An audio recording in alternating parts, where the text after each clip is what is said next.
Aaron. Good morning, everyone. Very good to be here. Nice to see some familiar faces and some unfamiliar faces. So today I've been asked to speak on the topic of post-capitalist political economy. It's quite an intimidating topic, you might agree, especially since transcending capitalism is proving to be quite difficult.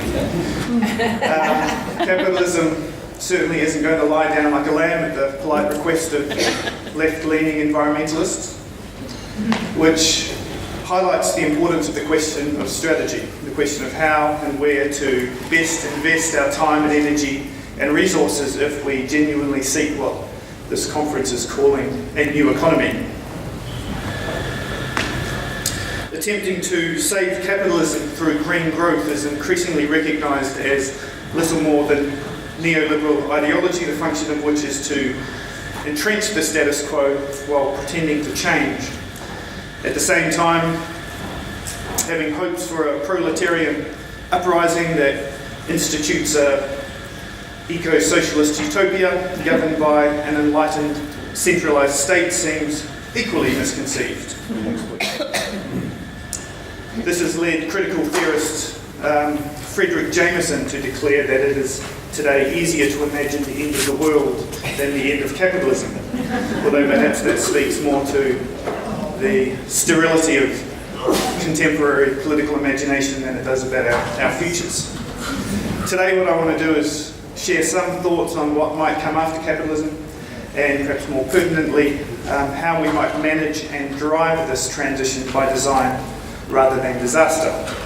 Now I say by design rather than disaster, hinting at a certain optimism, although it will become clear that there is in fact an underlying pessimism to my perspective of pessimism which some of you might share. Or perhaps rather than pessimism, a better term to describe my orientation might be apocalyptimism. To be defined as the view that we know the world is going to hell, but that things might still turn out okay. While in truth I am neither apocalyptic nor optimistic, this term does speak something of the grounded hope or cautious hope that will inform my talk today. So I'm going to argue that deepening crisis in the current system is probably unavoidable now. For a range of reasons, our time for a smooth transition may have passed, although I certainly won't use that to justify inaction or despair, quite the opposite.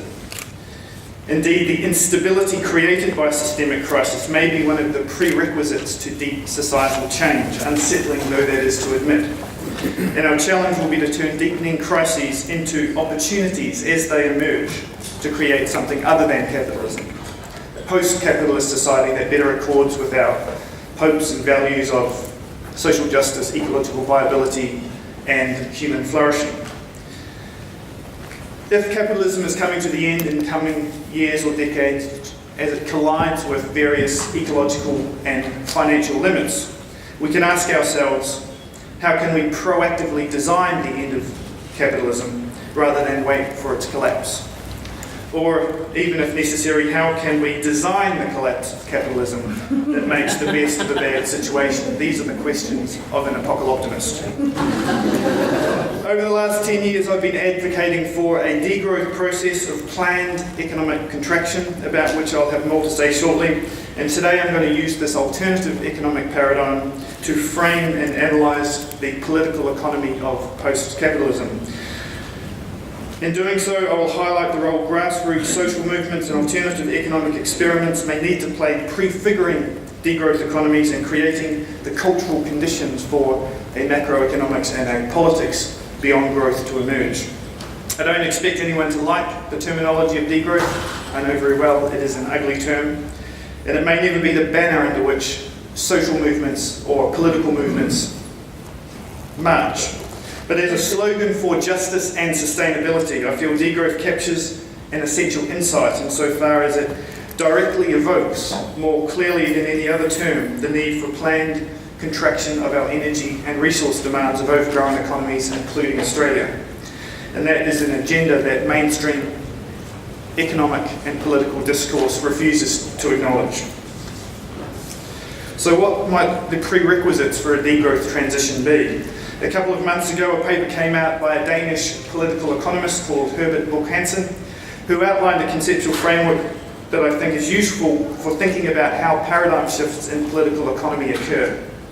He argued that there are four main prerequisites. First, there must be a crisis in the system that the system itself cannot resolve. Second, there must be a coherent alternative political project. Third, there must be a comprehensive coalition of social forces attempting to produce the alternative political paradigm through political struggle and social activism. And finally, there must be broad-based cultural consent, even passive consent, for the new paradigm. Today I'm going to adopt this framework, add some of my own analytical flesh to its theoretical bones, and use it to discuss the question of a degrowth transition to a post-capitalist society. I hope this provides a useful, broad-ranging analysis that will ground some of the other sessions in today's conference, although I'm sure I'll raise more questions than I answer, although perhaps that's my job. So the first prerequisite for a paradigm shift in the existing mode of political economy is crisis, but as I said, not just any crisis, a crisis that the existing system cannot itself resolve. I believe this prerequisite is met. Growth economics has been defined, or has been called the ideology of a cancer cell. And this provocative metaphor neatly summarises the fatal anomaly in capitalism, namely that on the one hand it must keep growing for stability, and on the other hand, for various ecological and financial reasons, it simply cannot keep growing. Like a chorus of others, I don't believe capitalism can resolve this fundamental contradiction, which is creating the conditions for a new post-capitalist paradigm to replace it. And I believe that degrowth and steady-state models of economy are our best macroeconomic model alternative.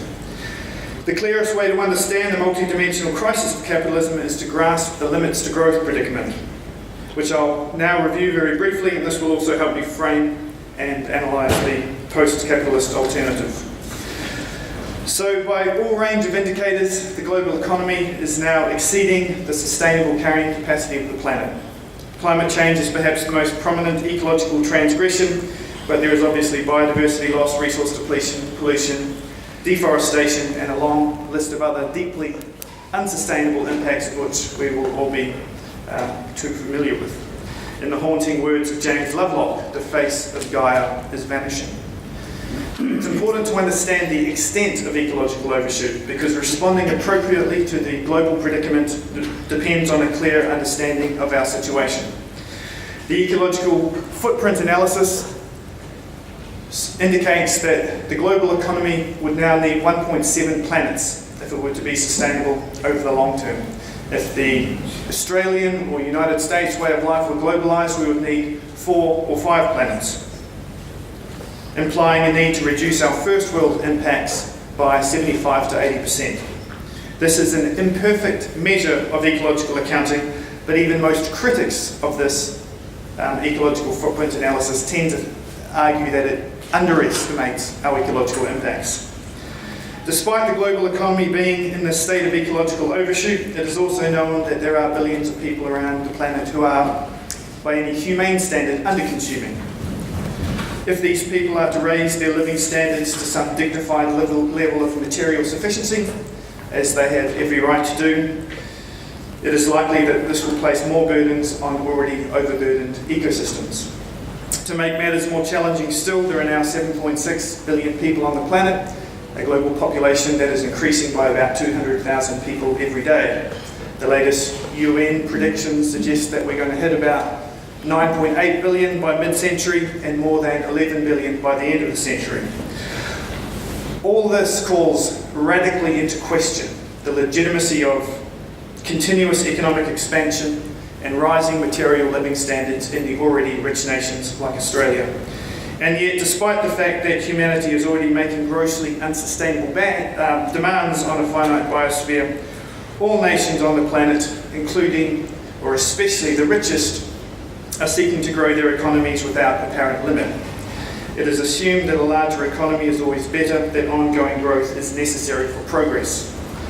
One does not have to be a sophisticated thinker to see that this is a recipe for ecological disaster, although alarmingly this point seems to be lost on all politicians and most economists. In theory, there are two broad ways to respond to the limits to growth predicament within capitalism. The first is to try to create a form of capitalism that deliberately stops growing and actually voluntarily contracts in order to operate within sustainable limits. The problem here is that there are various growth imperatives built into the structure of capitalism, which makes the notion of a degrowth capitalism a contradiction in terms, to be distinguished, of course, from capitalism in recession, which is unplanned economic contraction. Therefore, the only other means of resolving the limits to growth predicament within capitalism is to radically decouple economic activity from environmental impact through what is called green growth. The hope here is that technological innovation, market mechanisms, and efficiency improvements will reduce energy and resource demands even as economies continue to grow. Nice in theory perhaps, but what is happening is that the absolute reductions in energy and resource demands needed for sustainability are not occurring. And as the global economy seeks ongoing growth, absolute decoupling gets harder and harder to achieve. Efficiency without sufficiency is lost. This brings us to the most egregious flaw in growth economics, which is the apparent failure to understand the exponential function and its ecological implications. Post-growth economist Tim Jackson has shown that if the OECD nations were to grow their economies by 2% over coming decades, and by 2050 the poorest nations had lifted themselves to a similar standard of living, the global economy would be 15 times larger than it is today. It's obvious that ecological limits would not permit that scenario to eventuate. Even an economy twice as large as the existing economy would surely wreak ecological havoc. The critical point is that the degree of decoupling required to make ongoing growth sustainable is simply too great. So, capitalism needs what it cannot have: limitless growth on a finite planet. This ecological predicament is the defining contradiction of capitalism in the 21st century, insofar as growth is now causing the problems that growth is supposed to be solving. This suggests that the first prerequisite of a paradigm shift in political economy is met. Capitalism is facing a multi-dimensional crisis that capitalism cannot resolve, and therefore sooner or later it will come to an end. The question of our time, as stated in my introductory comments, is how can we manage the transition beyond capitalism by design rather than disaster? The crisis of ecological overshoot also provides insight into what an alternative must look like. Broadly speaking, the implications here are clear but radical. If the global economy is to operate within the sustainable carrying capacity of the planet, this requires, among other things, the richest nations to initiate a degrowth process of planned economic contraction on the path to a steady state economy of stable and sustainable biophysical throughput. Obviously, the poorest nations would also need to achieve some steady state economy in time, but first their economic capacities must be developed in some appropriate form to ensure basic needs for all are met. But my focus today is on the wealthy capitalist nations, including Australia. The second prerequisite for a paradigm shift in political economy, for a degrowth transition in particular, is the existence of an alternative political project. Rather than try to defend this alternative political project, I'm just going to state it, or one version of it, in order to show that an alternative post-capitalist political project is indeed emerging. The following policy agenda is, in my view, both coherent and attractive, but it will soon become clear to everyone how disconnected it is from political realism in Australia today. Of course, I would argue that this is an indictment of mainstream politics, not the theory of degrowth. However, the political and social unpalatability of the deep green sustainability agenda is a point to which I will return because it has implications on the question of strategy. But as an exercise in political imagination, these are the policies I would advance if, with my Kiwi accent, I were benevolent dictator of Australia. First, any political transition beyond capitalism requires transcending the GDP fetish and establishing better and more nuanced ways to measure societal progress, such as the genuine progress indicator. Post-growth measures of progress like this open up space for political parties to implement policy and institutional changes, including those which I am about to review, which would genuinely improve social well-being and enhance ecological conditions, even if they didn't increase GDP and perhaps even lead to a decline in GDP. If the rich, overgrown nations are serious about moving toward a just and sustainable inhabitation of Earth, then first we must acknowledge that we are hugely over-consuming our fair share of global resources, and second, we must institute diminishing resource caps which put strict limits on national resource flows. Fortunately, this would incentivize the efficient use of resources and disincentivize waste and lead to degrowth and ecological impacts. Reduced working hours in the formal economy. One obvious implication of diminishing resource caps is that a lot less resource-intensive producing and consuming would go on in a degrowth economy. This would almost certainly lead to reduced GDP. To avoid the unemployment that typically flows from declining GDP, a degrowth economy would reduce work in the formal economy and share available work amongst the working population. I will return to the question of informal and household economies shortly. Rethink government spending. Currently, as a general statement, governments shape their policies and spend their money in order to promote economic growth. Under a degrowth paradigm, it follows that the ways governments spend their funds will need to be fundamentally reconsidered. For example, fewer airports, roads and tanks, more bike lanes and public transport. How we spend our money is one way to vote for what exists in the world. A renewable energy transition. In anticipation of the foreseeable stagnation and eventual decline of fossil fuels, and recognising the grave dangers presented by climate change, a degrowth economy would divest from fossil fuels and invest in a renewable energy transition with the urgency of wartime mobilisation. This will be much more affordable and technically feasible if energy demand across society is greatly reduced, and that is a key feature of any degrowth society.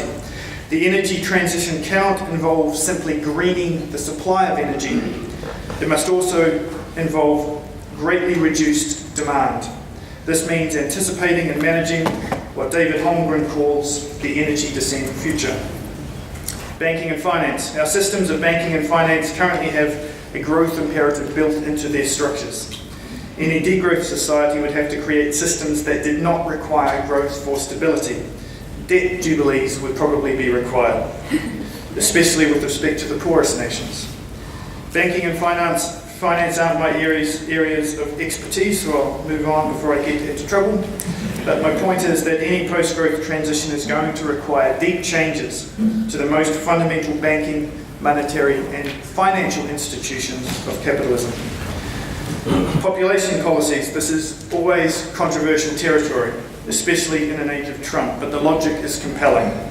As population grows, more resources are required to provide for basic needs. As Paul Ehrlich once said, whatever problem you are interested in, we're not going to solve it unless we also solve the population problem. I won't pose specific policies. My point is that we simply need to discuss this topic openly and with all the wisdom and compassion we can muster. This must be part of any coherent politics of sustainability in recognition that we live on a full Earth. Distributive justice. Last but not least, environmental concerns cannot be isolated from social justice concerns, both nationally and globally. The conventional path to poverty alleviation is via the strategy of GDP growth on the assumption that a rising tide will lift all boats. The degrowth economy would recognise that a rising tide will sink all boats, and thus poverty alleviation would need to be achieved much more directly. Rather than growing the economic pie, a politics of degrowth would slice the economic pie differently through a redistribution of wealth and power. Prominent policies in this space include the notion of a universal basic income. Others argue for a job guarantee. Either policy would go a long way to directly eliminating poverty, with funding supported by a maximum wage, wealth taxes and land taxes that sought to reduce inequality. These policy platforms, all in need of detailed elaboration and discussion, are coherent political, economic and social goals if the transition to a degrowth society were recognised as necessary. Although each of the policies could take various forms, and there is and should be debate within the degrowth movement and broader radical movements and beyond about various ways to structure a post-capitalist society, my present point is simply that a relatively coherent and developed alternative political economic project is emerging to replace the capitalist paradigm. So the second prerequisite for a paradigm shift is also arguably present in the sense that alternatives exist. Nevertheless, as implied, I'm the first to admit that this policy platform, coherent though it may be, is so unpalatable to the dominant cultural consciousness that it would essentially be political suicide for any political party to try to implement it. In other words, what is arguably politically necessary is both socially and politically unpalatable, which is one reason, no doubt, for our current state of despairing political paralysis. Because of this situation, whereby the politically necessary is unthinkable, I would argue that the policy platform outlined is unlikely to initiate a degrowth transition, but will only ever be the outcome of social movements. Social forces that emerge out of crisis or a series of crises and which actively create the cultural consciousness that sees policies for degrowth as both necessary and desirable. It is through crisis that I see the citizenries in affluent societies being shaken awake from the depoliticising effects of affluence. Encountering crises can play and might have to play an essential consciousness-raising role if it triggers a desire to learn about the structural underpinnings of the crisis itself.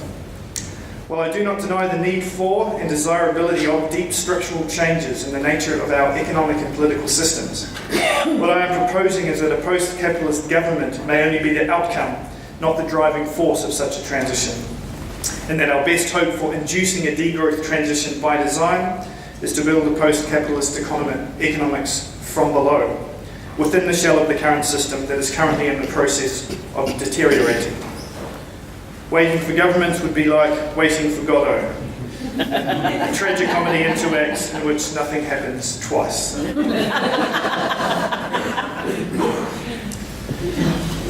This leads me to the third prerequisite for a degrowth transition, and that is that it must have support from a comprehensive coalition of social forces.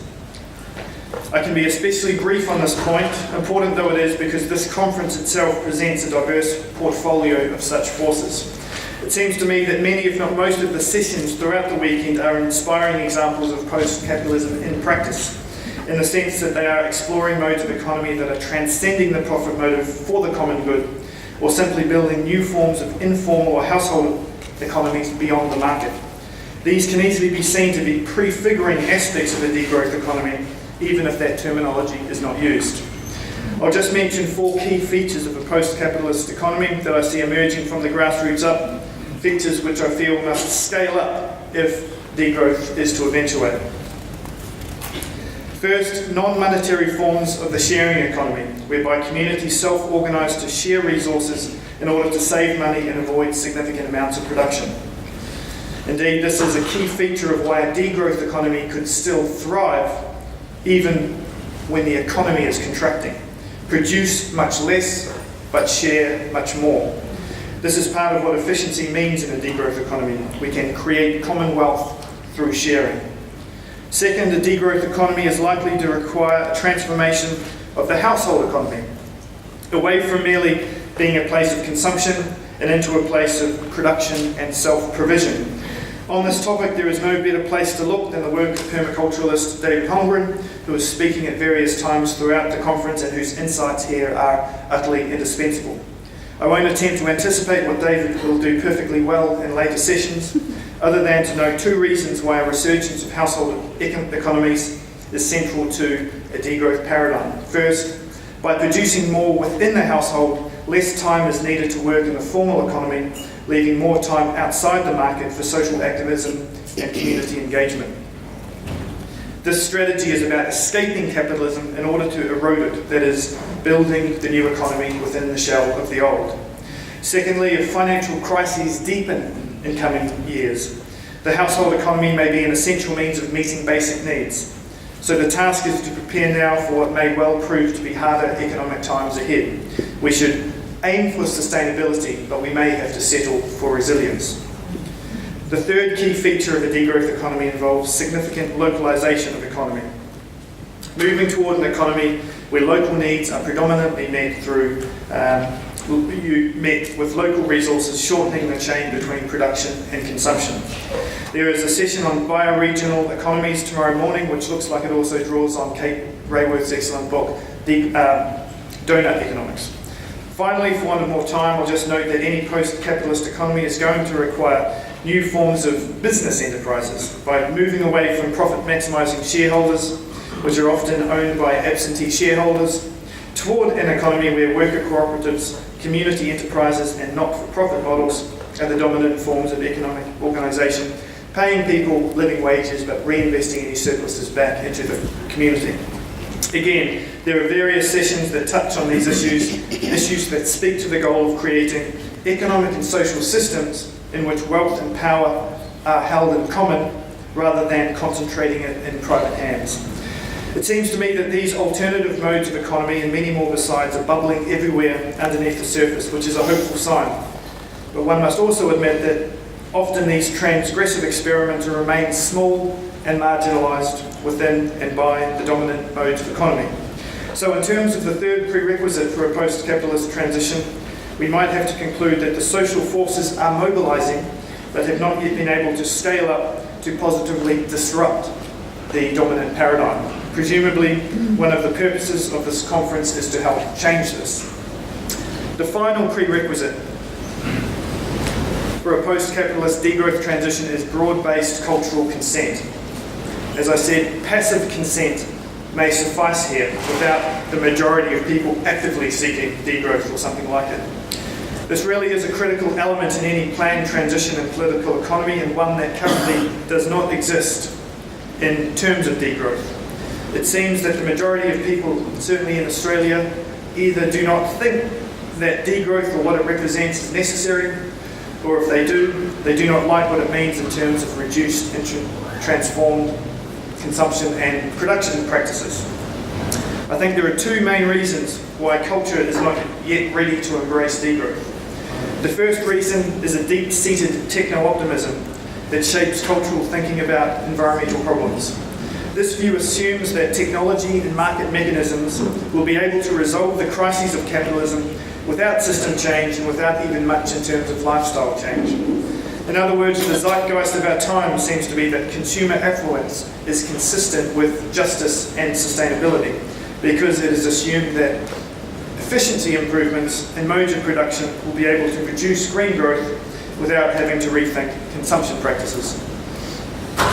Although this techno-optimistic blind spot is a major obstacle for degrowth, I hold some uneasy confidence that as capitalism continues to collide with ecological limits in coming years and decades, the case for degrowth will only become clearer to more and more people, which should act as a mobilising force.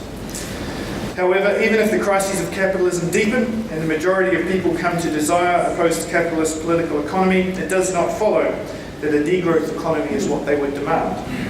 This points to a serious cultural obstacle to a degrowth transition. The fact that the dominant conception of the good life under capitalism is still based on consumer affluence. It seems to me that there will never be a post-capitalist politics until there is a post-consumerist culture that is prepared to embrace material sufficiency as a desirable way of life. Herein lies the importance of the voluntary simplicity, simple living and downshifting movements. Although in need of radicalisation, these movements or subcultures are beginning to create the cultural conditions needed for a politics and economics of degrowth to emerge.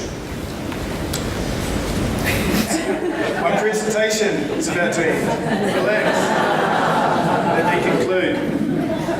When the crises of capitalism deepen, perhaps in the form of a new financial crisis or a second Great Depression, the task will be to ensure that such destabilised conditions are used to advance progressive humanitarian and ecological ends rather than exploited to further entrench the austerity politics of neoliberalism.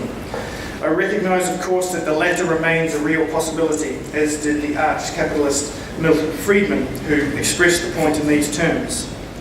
Only a crisis, actual or perceived, produces real change. When that crisis occurs, the actions that are taken depend on the ideas that are lying around. That, I believe, is our basic function, to develop alternatives to existing policies, to keep them alive and available until the politically impossible becomes the politically inevitable. I'm not often in complete agreement with Milton Friedman, but on this point I am. Our function, and I'm talking about we who are gathered in this room, our basic function is to keep hopes of a radically different and more humane form of society alive, until what today seems impossible or implausible becomes, if not inevitable, then at least possible and perhaps even probable. And as I look through the schedule for the rest of the conference, the ideas that are lying around, and indeed the practices that are lying around, look so strong and convincing that it tempts even this apocalyptimist into becoming a plain old-fashioned optimist. Yes. Thank you.